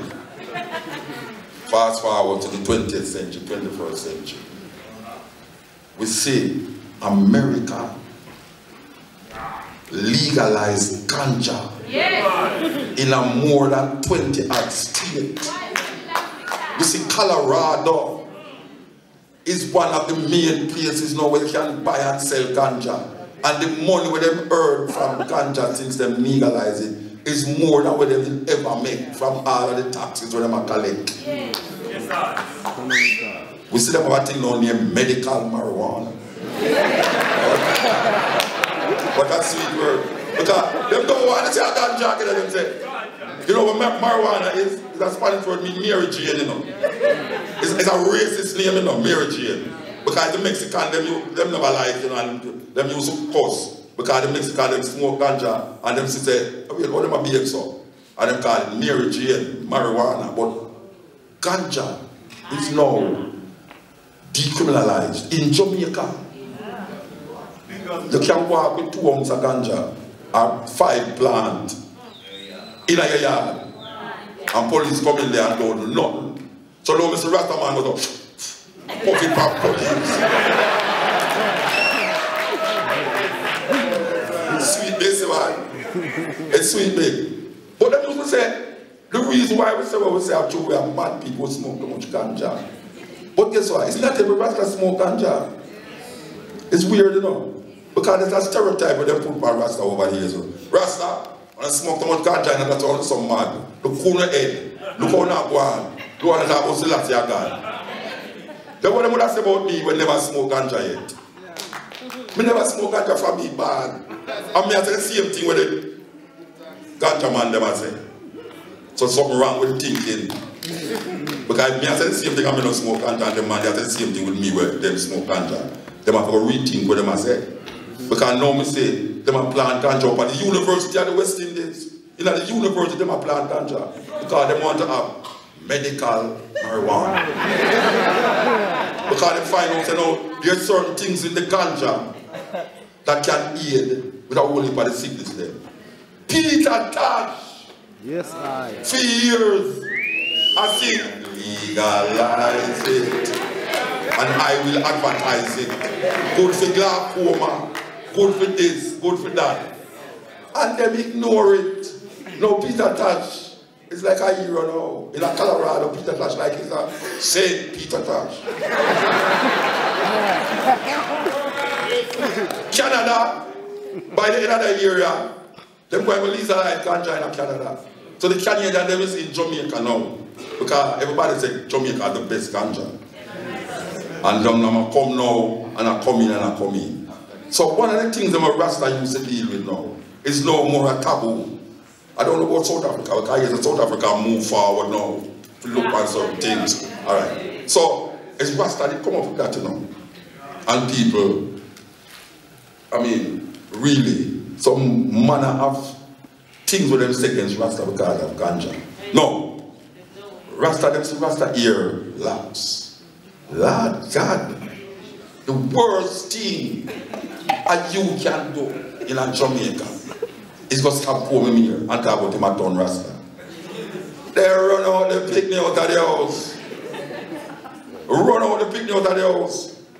And when the picnic start to feel away and get mad, them say, see that the ganja mad in. And them mad the picnic because them have them parents and them parents run them out of the house and they must get mad. And now, me see people, I try every way possible to make them here look like it lacks. With sister lacks, mother lacks, brother lacks. Me go to Mexico, I in the market. Me see them a sell locks with a little red gold and green tam. And all like a short Mexican man them. Have a lock. RasTafari!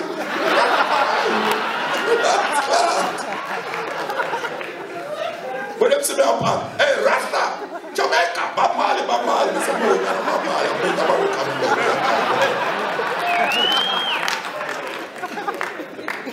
And when you go to the North Coast, them have these made in Mexico locks. They look like the Chinese locks, or something else they make with it. I don't know what to have them locks and make them in. Them have it in the tourists here and them. That when you see the white people in my water, they feel proud to have it. Hey man, got any corn? And them look all for rental and trade too. You know what I mean? Yeah, you know. I mean I say, alright, so the locks not so terrible again. Because the reason why they call it dreadlocks, you know, because Jamaican people couldn't take away to look to them. What a terrible, dreadful looking thing. So them call it dreadlocks. Bob Marley come and hold up them locks on the stage and flash it 2 times. And now Bob Marley picture they everywhere with a split in their mouth. Long before them I tell them about decriminalized ganja. We go in at the Jamaica Tourist Board office and see a big picture got Bob Marley with a ganja split in their mouth. I say, what is how ganja illegal and have a picture with Marley on the bar? Alright? So they move the locks now. So the next thing now is the food. Rasta say ital, you know. Ital. Mean where people are called vegetarian, natural. No process, no GMO and all these things. So Rasta eat all of these food and the music say, Rasta, you can't live on vegetable alone, you're going to go dead. Meanwhile, them have hypertension. And the Rasta still say, we want to go to Africa now. Yes. Ja, RasTafari, and I jump up on stage and ray.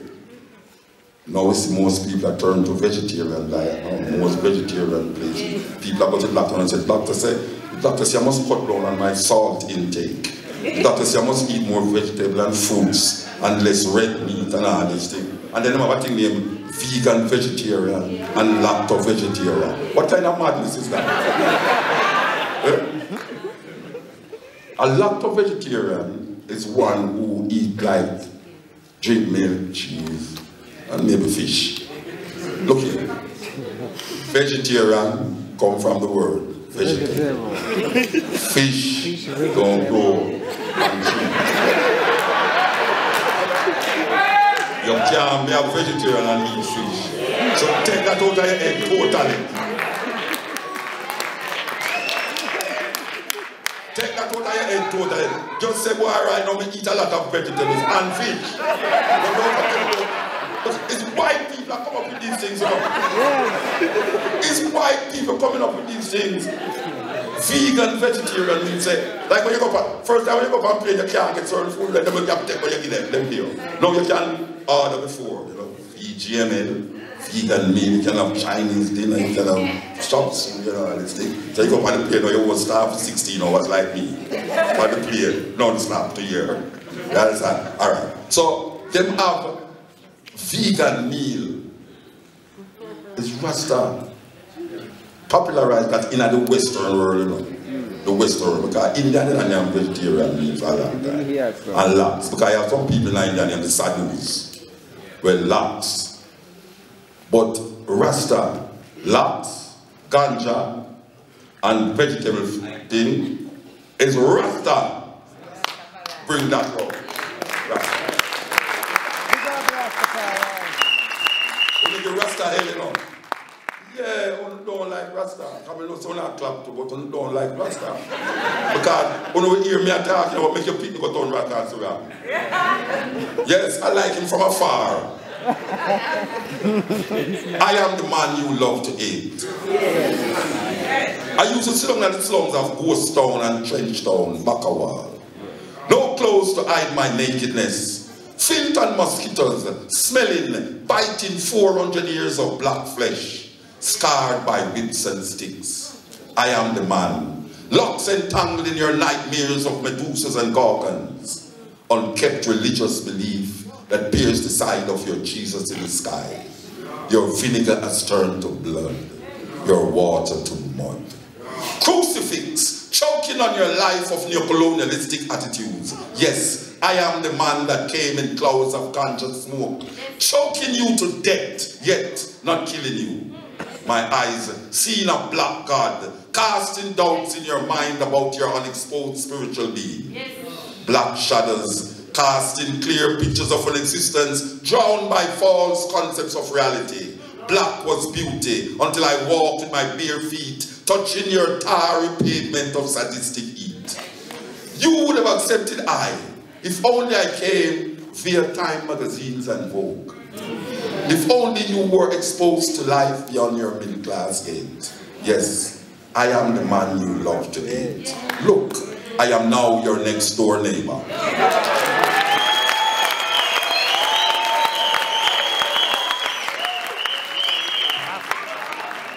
By the way, as we talk about Vogue, things come to pass quick, you know, because look here. British Vogue feature Jamaica in it. And most of the pictures them in it are Rasta picture included myself. So we must know the thing. You can now accept it. You can accept it because it's in Vogue now. So this is where we reach now. This is the tickle part of the program now. Very ticklish.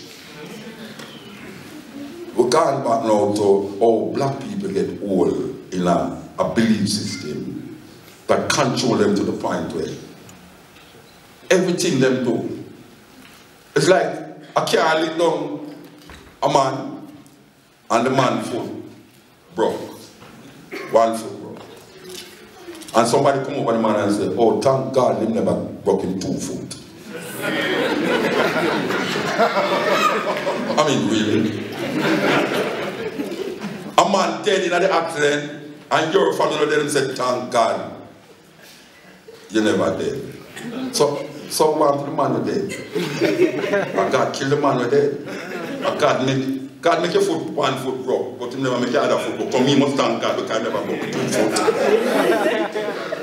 2 football team. They pan thing and them ready to play, and the two of them are pray. What do you think them are pray for? Them are pray for win. So the one who lose now, what happens? They never pray to the right God. It's madness. It's madness. Because when I look on it, religion, what is religion? Religion was created by insecure men. And then they go further now and oppress women with it. Because the society where I come from, them give me a book named the Bible. And when I look at the first part of the Bible, them have a woman in there attached to a snake. Really? God tell the man, imagine God know everything, you know. He put a tree in a garden. And he look at the man and say, of all of the tree them, you can't eat. But you see that one, you know, don't eat it. No temptation them I put in front of me. They don't know what's my name, man. I won't do anything. Because it is omnipotent, omnipresent, omniscient, everything, all powerful, everything. And then me go tell my woman, say, look here now, why you want to say, God tell me something nothing to food that one. But one day, meanwhile, you know, say, I'm going to tell you something, you know. You say Eve. Eve is a white woman. You know why Eve is a white woman? Because no black woman going to stand up and talk to a snake.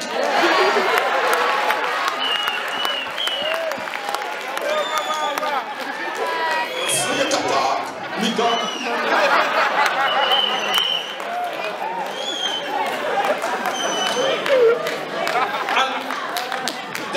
I believe, say, there was a conversation going between an animal and a woman. Okay. He said, no, God said, no man, and then I have a conversation, you don't know how long them have to because God takes 6 days to make the them go after after 7 days. And then I talk and have a conversation. And then, you know this whole thing say, if you shut giant thing on the tree, it's an American apple tree thing. How the hell them have to do that? Where American apple do play over in Africa, that's all. But the conversation continued, and the woman tears the apple according to them. The Bible never tells no apple, no, you know. The Bible never tells no apple, it says the fruit of the knowledge of good and evil. Anyway, she carried the fruit, go give the man now. And the man said, no, sir, you're mad. You want me to go eat the fruit and make God do me something? And she said, just taste it now, honey. As the man bite the apple so, God a walk, and the Bible said, no, he was walking in the cool of the garden. God a foot in them days. God a walk in the garden. And he said, oi! I never tell you, say, no, eat the apple. Hear what the man do. The man goes up. It's she. Tell me, say not man right now. Insecure men write those things. Oppress woman.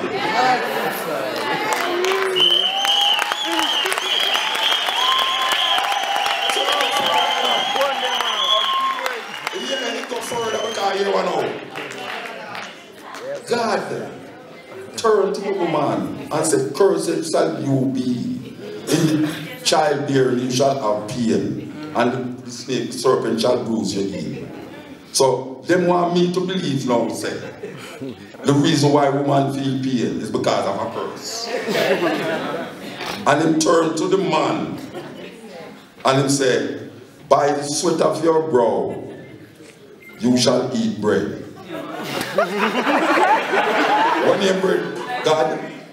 That is 6,000 years ago, bread never invented yet. How would have said, but bread, where am I talking? And thousands after years, man talk about bread, you know, when they have meat and all them something. And then him run them out and him say, look here, because you eat, him say, and the day that you eat that fruit, you shall surely die. The man lived till 300 years, longer than anybody when they have to know. And they say, and the day that you eat the fruit, you shall surely die. And then we have two sons, Cain and Abel. No mathematics, no mathematics. Mathematics can't solve anything in life. Mathematics. Cain, Abel, Adam, Eve. Cain, kill, Abel. 3 people left in the world. And the Bible says that Cain went to the east of the garden and found himself a wife.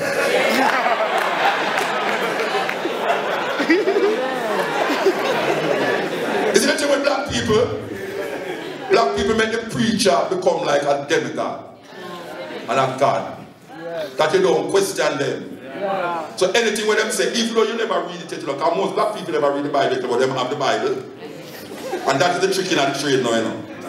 Because the preacher, most of the things that most black people know about in the Bible is where the preacher regurgitate and then your grandparents come regurgitate the same thing. Because most of the time your grandparents are going to read the Psalms if you're in a bad problem. You know exactly, Lord is my shepherd.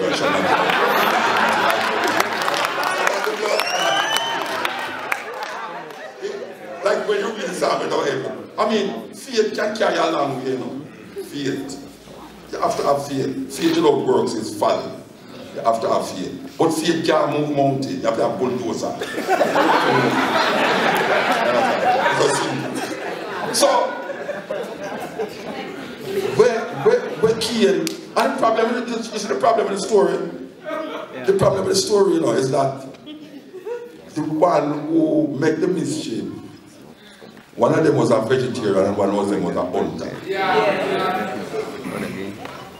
Stick to the story though. One of them was a vegetarian and one was a hunter. And the problem come down on the vegetarian. God not like vegetarian. You know why I mean no say God not like vegetarian? Because every time something happens, he said, take the best of your animal and offer it up to me as a living sacrifice. Because the Lord loveth the scent of dead animals. Genesis 8. I sound like a preacher. Hallelujah. Amen.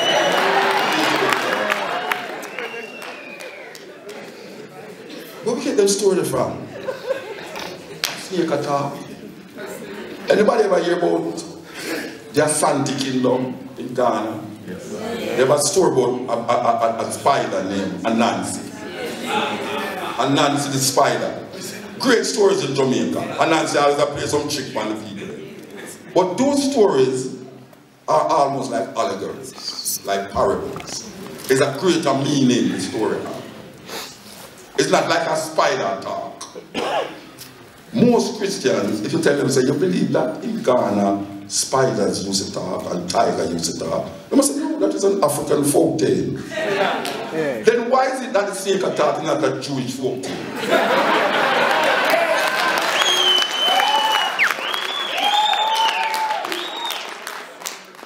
Why we must literally believe?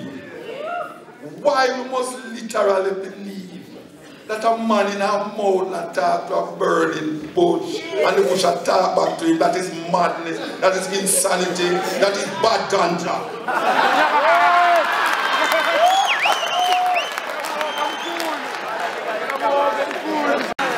One can plant ganja underneath him basement in a some serious different condition. Then you must talk to him. And he start to say, the thing with madness, you know. You know, say, man, if you start to talk to yourself, but words if you start to answer yourself. You understand?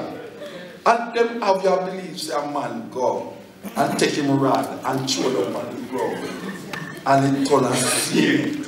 an inanimate object on a slave. These Christians don't believe the stories out of Africa, when the African them tell them about animals, trees, and all these things. They don't believe in Aesop fables, who was an Ethiopian slave, and them tell you about Aesop fables. They don't believe these things. Then how the hell, them believes a man take a jawbone of a horse and kill 10,000 men who have spears and sword and all that. It's madness. How them get black people for believe say a 500-foot boat will appear of every animal in the earth. With one window and one door. With close up for almost a year. And we regurgitate the story them over and over and over. Again. And when we look at African doctors, herbalists, when we look at all the man them in Egypt, in a Kemet, when we look at the Dogon people them, when we look at the South African stories where we hear when we're young, we don't believe them thing there. But we understand the story. But we as African people, when we read the Bible, we don't think that there's a greater meaning. We take it so literal that we miss the meaning of the story. True. It's not foolishness, no. It's not foolishness. It have a meaning because the man them not so stupid. Them are writing enough for them time, but for them experience. But something we write 5,000 years ago and bring come here so now. You can't tell me, say, we must accept it slam bam and don't question it. Because really that you know them out put the fear of you. Because it's the word of God. Who dare you to question the word of God? It's not God writing nothing. It's some man writing down because he might live in a time where he might try to understand his cultural experiences at the time where he might live. Just like when you have reggae artists who write songs about them experiences they might live in now. Just like when you have Lady Smith Black Mombaza write songs and I experience certain things. Just like how you have you must blow songs and Mira Makiba sing songs of praise in a fair little environment and community. Those songs could be seen as hymns. But because she never said it's God writing. And never write down and say, thus say the Lord. Because you want to validate the thing, just say, thus say the Lord. I'm adding on Twitter, thus say the Lord God of Abraham, Isaac, and Jacob. Oh, God, I tell you, God in the Bible now. Because my little poetry book, you know, I plan to put on the front type, thus say the Lord. And people accept it more. Oh, we get this thing. Humpty Dumpty sat on a wall. Yeah. Humpty Dumpty had a great fall. Yes, all the king's horses and all the king's men couldn't put Humpty together again. When I was a child. And you want to learn that? Yeah. Everybody here know Humpty Dumpty? Yeah. Okay, let us recite it. I thought, don't recite it. No, alright. When I was a child, my teacher never teach me about Humpty Dumpty sat on the wall. But yet still every one of us know it. She never said, okay, class, I want you to go home and study Jack and Jill. No. But we just understand Jack and Jill went up the hill to fetch Jack went down the hill. I mean, I said, what kind of food thing them that? But guess what? You see the man who write it, he will write it for a purpose. And he might use symbolism to deal with something in a film station. So who didn't know that Humpty Dumpty was a gun? Yes. Go ahead and go find a gun. Humpty Dumpty was the gun that they put on the wall them during the time of the British Revolution, where they were going civil war. And when they fired the gun dropped off of the wall. And all the king's horses and all the king's men couldn't put the ugly gun on top of the wall again. But when we close our eyes and think, we think on too heavy. Because that's the image where they give it. But the man who did write it, it seems something happened. The gun them they on top of the wall, and every time they fire it, the gun drop off of the wall, and every time they try to take it up, neither the king's horses nor the king's men could put on to that day again. So all of these little fairy tales did have a story behind it. But you see when it comes to we now, Humpty Dumpty's two head. Oh, the head so much head cannot drop off for almost thousands of years, hundreds of years now. And none of them now broke and get fried. So it's the same thing with the story in the Bible. That we have to understand it on the next level. And we can't use their logic to validate our existence.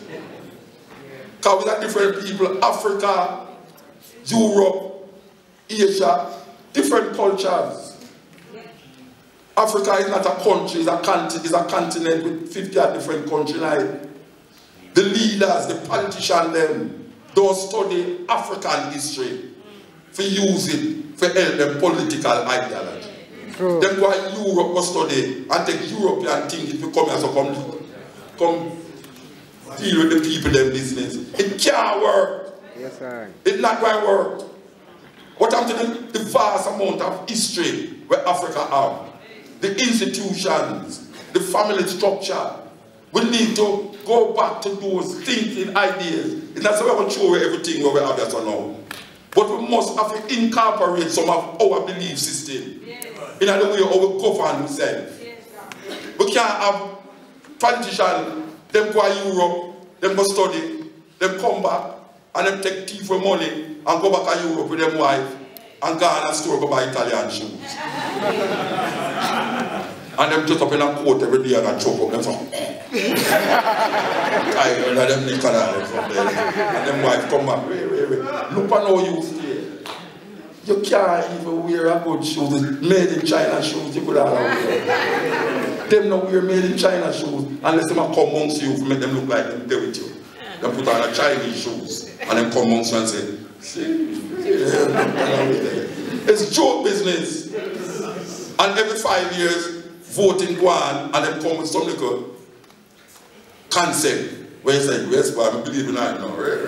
And 2 years after you say, move it. Look up vote in the next man. It's like I'm regurgitating the same thing. Yes.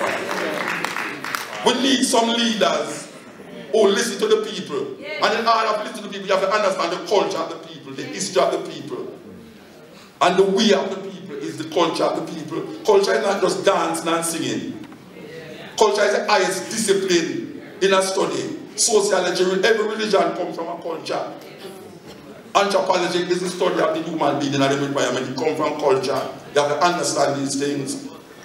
We can't look on Bible now with culture we got 5,000 years ago and try to implement it here. So it's a madness. Yes. Yes, sir. It's a madness. We have our things. True. We must turn to our things. Natural people. Our way of life is very important. Because when you give up your way of life and take another man way of life, you're going to turn against yourself. Yourself is not where outside is up. There's no God in the sky. White man God can't save you from white man oppression. Yes. You have to turn to yourself, you have to turn to your family, your friend. And you have to look within. Because that is where it's there. You have to think. Critically think. You can't just keep doing the same thing the same way. Because you now get no different result. Fire that. And then really tie up. And the preacher is the worst one of all. He's worse than the politician. The man. Because sometimes the politician follow the preacher.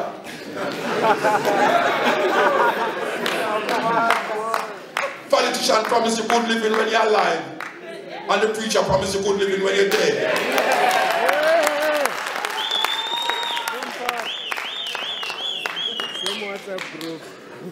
You say, look, I go home with you now and I get tonight. Just, I am terribly sorry. But look, I go home with me now and again. So I read the last poem here. I was so here, somebody give me a little piece of paper and they'll say, oh, it's time now. And people have to take bus home. They don't have no Mercedes Benz outside. I don't have no outside either. Okay. I hope that we can say something to make it deep. Tonight, that you didn't hear something to make it deep. Just think. Because you have to have a different perspective. Because the one we will have now work, it now works for black people in all aspects. And when we look at how the world are going on, it's them are elevated. The banking system are them control it. The food system are them control it. The monetary system are them control it. The spiritual system are them control it. And And we have our, you so we just lamb to the slaughter, and them not drink our blood. They just spill our blood on the earth, and we are drink for them blood. We are lamb to the slaughter. We don't recognize it. We don't say the thing not working. It's not working for we. And we can't do it like how them want us to do it. We have to design our own thing. That's why when Rasta man say, I last night, they say, yeah man, oh man can't be God. Well, you show me God. Because God is not your imagination. How can you say you love God who you cannot see? Yes, you cannot love who you can see. You have to love who you can see first. Because who you can see is a manifestation of who you cannot see. It's just simple.